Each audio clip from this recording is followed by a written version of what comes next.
Apocalipsis capítulo 3, las cosas que son. La iglesia, primera parte. El mensaje al ángel de la iglesia en Sardis. Sardis se situaba a 53 kilómetros de Tiatira. Actualmente es una ciudad que está en ruinas. La ciudad se fue haciendo grande bajo el dominio de Roma. El culto predominante fue a Ceres, la Demeter, o sea, la madre de los dioses de los griegos. Sus habitantes tenían fama de licenciosos y arrogantes.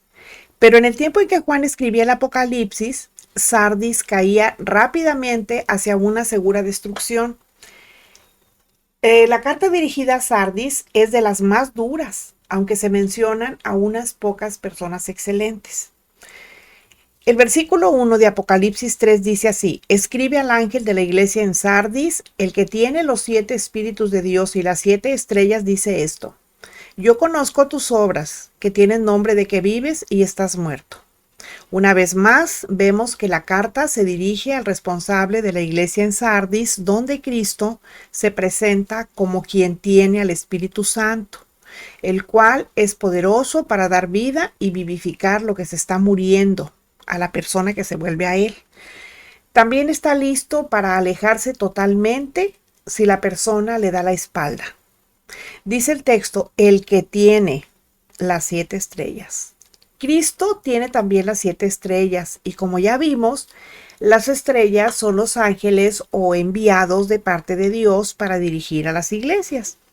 Y aquí Cristo nos recuerda que Él es el Señor de todos los responsables de las iglesias y por tanto de su iglesia, o sea, de su propia iglesia. Esta poderosa presentación presagia una declaración fuerte como la que sigue a continuación.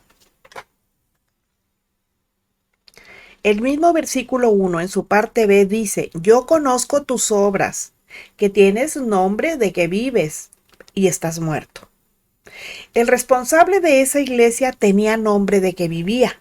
Tal vez se llamaba Sósimo, que quiere decir el que vive, o Gregorio, que significa el que vela.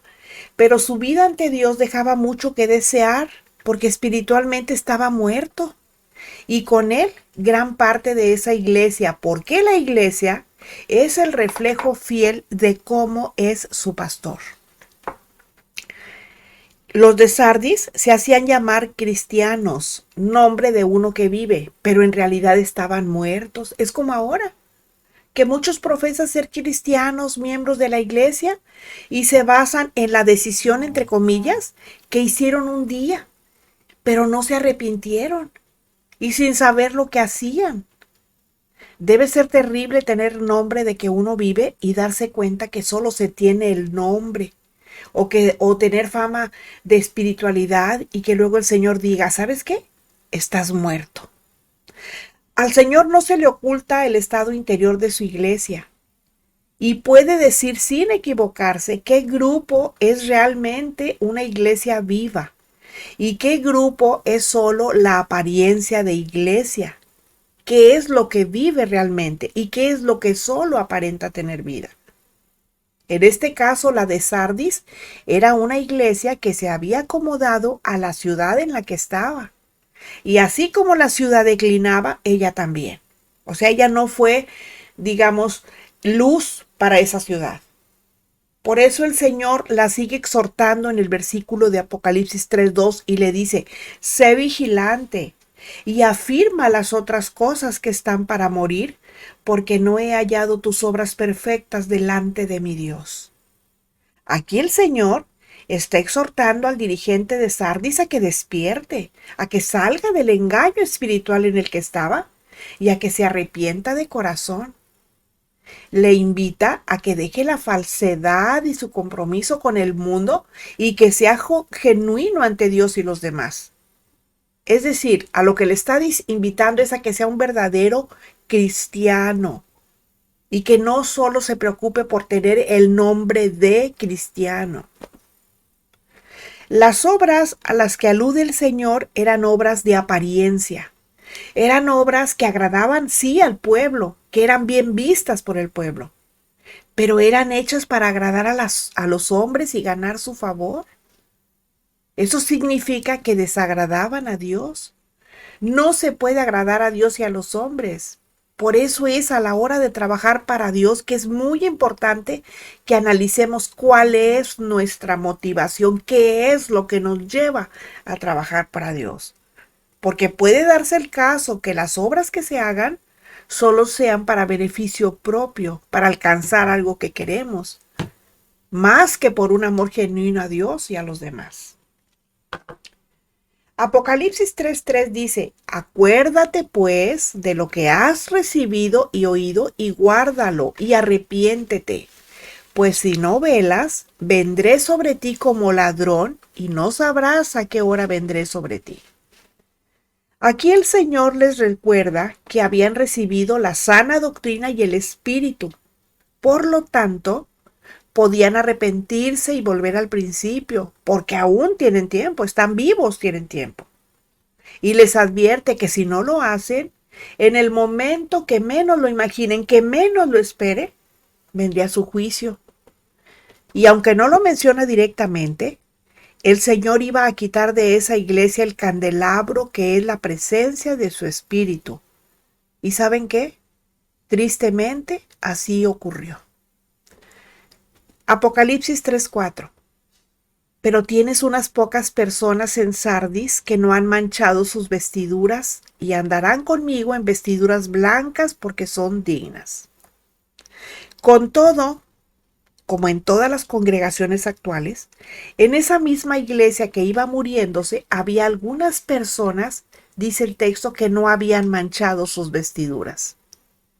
Y es muy interesante constatar que a estas personas el Señor las conocía por su nombre. Ellos eran personas creyentes de verdad que habían recibido la santificación y la purificación a través de la palabra y habían perseverado en espíritu y en obra. A esas personas el Señor les recuerda que estarán con Él por toda la eternidad. Aquí vemos claramente que de una misma congregación, como les dije ahorita, una parte va a andar con el Señor, va a andar portando vestiduras blancas, que es un símbolo de santidad y pureza, pero otra parte nunca verá al Señor ni su reino. En la parte, en el versículo 1, en su parte B dice, yo conozco tus obras, que tienes un nombre de que vives y estás muerto. Eso quiere decir que estar en una iglesia y llamarse cristiano no es garantía de ser salvo. Apocalipsis 3:6 dice, el que tiene oído, oiga lo que el Espíritu dice a las iglesias. De nuevo vemos que el mensaje es para todos aquellos que requieren oírlo, pero no solamente oírlo, sino de ponerlo en práctica. Bueno, ese fue el mensaje a la iglesia de Sardis. Ahora vamos a ver el mensaje de la iglesia en Filadelfia. La ciudad de Filadelfia fue fundada por el rey de Pérgamo, Atalo II. Él fue un rey muy leal a su hermano Eumenes, a quien dicha lealtad le valió el sobrenombre de Filadelfo, que significa amigo del hermano. Por ello, Eumenes llamó Filadelfia la ciudad, esto es, afecto fraternal. Era una ciudad muy abierta a las influencias externas, de ahí que el evangelio encontrara cabida. O sea, ellos podían recibir cualquier influencia externa, lo que fuera. La ciudad fue destruida por un terremoto en el año 17 de nuestra era y Tiberio, el emperador romano, mandó que se reconstruyera. Como agradecimiento, los ciudadanos de Filadelfia levantaron un templo a Germánico, hijo adoptivo del emperador. Sin embargo, allí ya se había levantado otro templo que estaba dedicado a Dionisio, que es Baco para los romanos, o sea, el dios del vino. De ahí viene la palabra bacanales, que eran fiestas con muchas borracheras dedicadas a Baco. Apocalipsis 3:7. Ya les hice la descripción de la ciudad de Filadelfia. Ahora vamos a ver lo que dice Apocalipsis 3:7. Dice, escribe al ángel de la iglesia en Filadelfia. Esto dice el santo, el verdadero, el que tiene la llave de David, el que abre y ninguno cierra y ninguno abre. Nuevamente, el Señor ordena a Juan que escribiera al responsable de la iglesia que estaba en Filadelfia.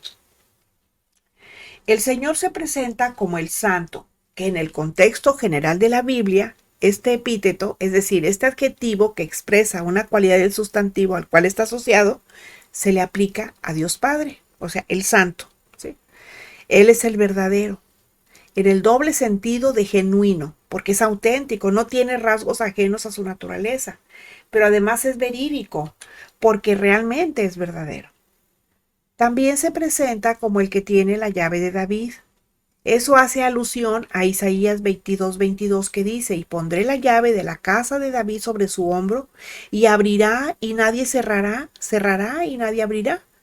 En ese contexto, se entiende que el que tiene esa llave, en este caso el Señor Jesús, también tiene completa autoridad sobre el reino mesiánico que está por establecerse.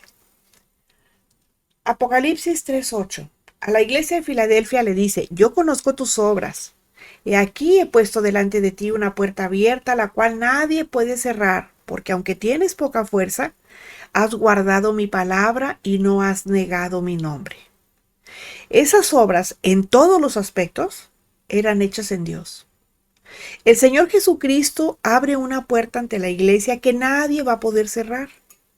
Por lo tanto, Satanás nunca podría atentar con éxito contra la iglesia que es fiel al Señor. Apocalipsis 4:1 dice, después de esto miré y he aquí una puerta abierta en el cielo. Y la primera voz que oí como de trompeta hablando conmigo dijo, sube acá y yo te mostraré las cosas que sucederán después de estas. Este texto enseña que a Juan, como tipo de la iglesia, se le abrió una puerta en el cielo para que entrara por ella, precisamente allí al cielo. Cuando Moisés golpeó las aguas del Mar Rojo con su vara, los israelitas lo cruzaron sin mojarse. Y cuando Pedro fue encarcelado allá en Hechos 12, hace referencia de eso, fue liberado sobrenaturalmente pasando a través de los guardias. Así pues, una puerta abierta es sinónimo de una apertura sobrenatural como la expresión de la soberanía de Dios para que su pueblo pueda pasar y hacer su voluntad sin que el enemigo pueda hacer absolutamente nada para impedirlo. Y la iglesia de Filadelfia recibió de parte de Dios el don de una puerta abierta a la predicación del Evangelio, a la manifestación del poder de Dios y a la obra misionera de la iglesia como protección sobrenatural hacia ella. Es decir, el Evangelio es una puerta abierta al cielo y así lo debemos de entender nosotros también.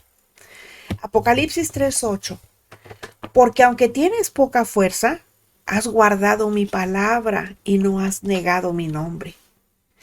Aunque eran pocos en número, eran poderosos en espíritu porque guardaban la palabra de Cristo. Y en el nombre de Jesús hacían todas las cosas. Por eso no lo negaban. Se amaban los unos a los otros. Tenían entre ellos un gran afecto fraternal. Eso es lo que significa Filadelfia, por cierto.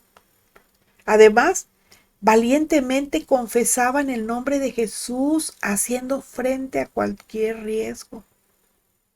Ojalá nosotros fuéramos como esa iglesia, que nosotros confesemos el nombre de Jesús sin importar que nos critiquen, que nos digan o que nos hagan. Apocalipsis 3:9 dice, he aquí yo entrego de la sinagoga de Satanás a los que se dicen ser judíos y no lo son, sino que mienten. He aquí yo haré que vengan y se postren a tus pies y reconozcan que yo te he amado.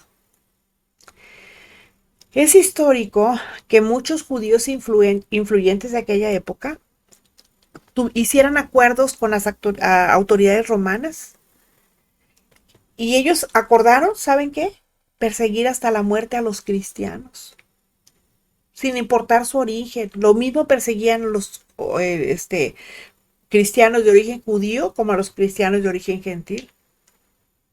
Por eso fueron llamados sinagoga de Satanás, ya que fueron quienes ferozmente instigaron todo lo que pudieron contra los cristianos. Pero no solo esos judíos lo eran. Todo el que parece que es de Dios, pero lo niega con sus hechos, sin duda es una sinagoga de Satanás. O sea, no importa que vaya todos los domingos a la iglesia a calentar la misma banca. No, no importa. Y además son enemigos de los verdaderos hijos de Dios. A Filadelfia, el Señor le prometió que iba a entregar a algunos que eran sinagoga de Satanás, aunque se decían creyentes, porque decían ser de Dios, pero mentían. Y además iban a ser exhibidos a la luz, pero milagrosamente iban a reconocer postrados ante aquellos que el Señor los amaba.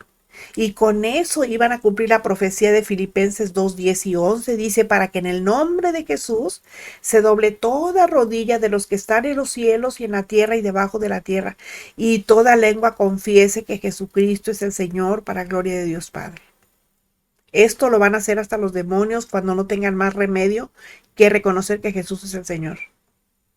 Y cuando perseveramos en Dios, a pesar de ser calumniados, al final es vindicado, o sea, vengado por el Señor. Proverbios 16:7 dice, cuando los caminos del hombre son agradables a Jehová, aún a sus enemigos hace estar en paz con él.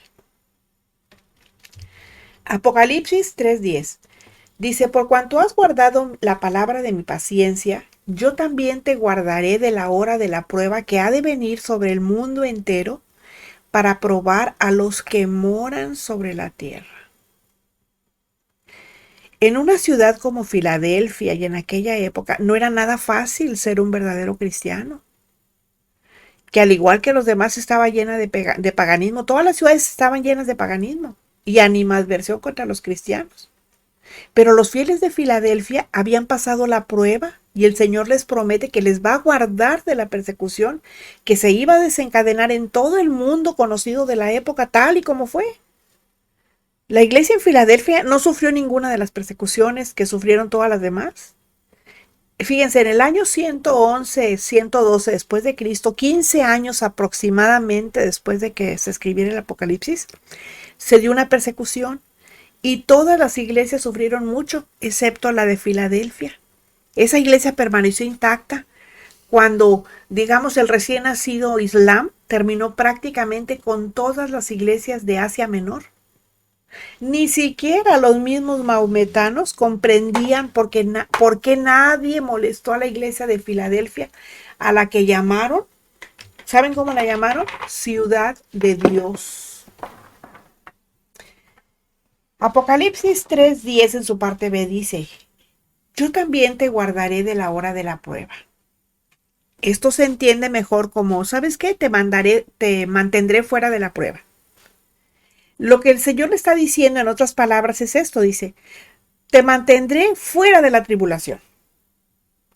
La iglesia de Filadelfia es el tipo de iglesia que el Señor viene a recoger.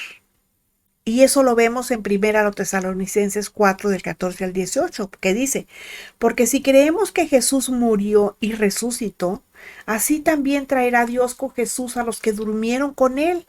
Por lo cual les decimos esto en palabra del Señor, que nosotros que vivimos, que habremos quedado hasta la venida del Señor, no precederemos a los que durmieron.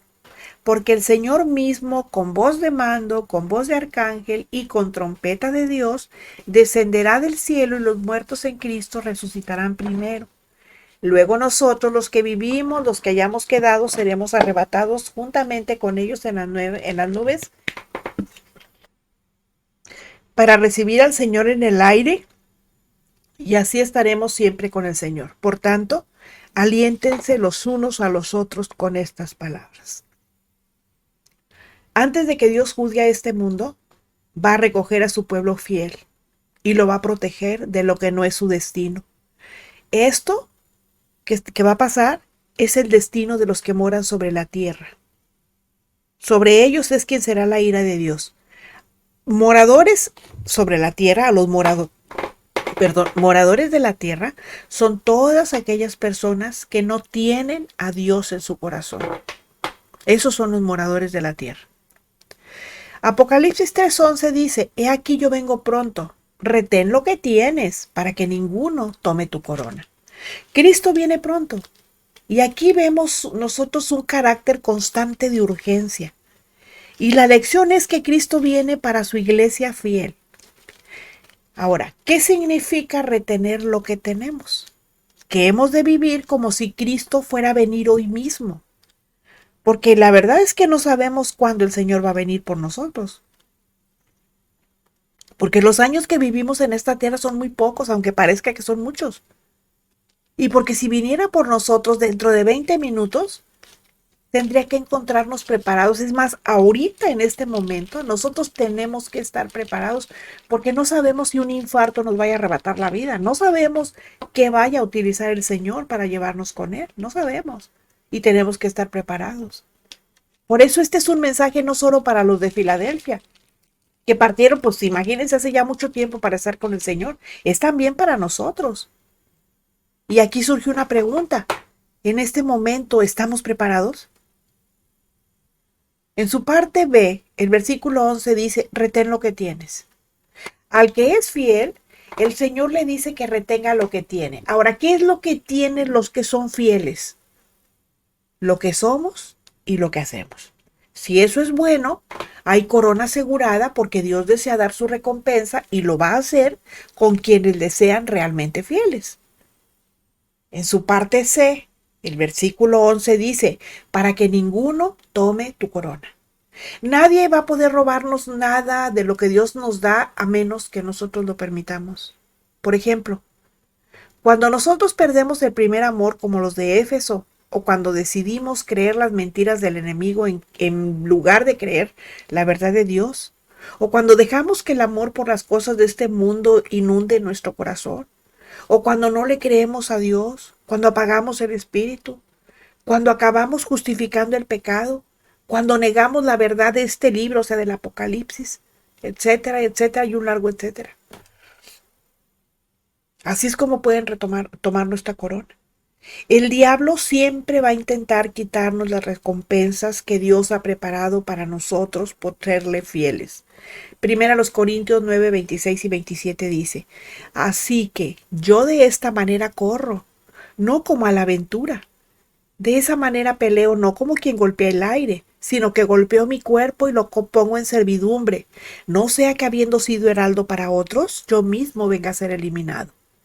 Pablo no temía por la pérdida de su salvación ni de su entrada al cielo, pero reconocía que existía el peligro de perder su galardón en la eternidad por no poder sujetar su carne.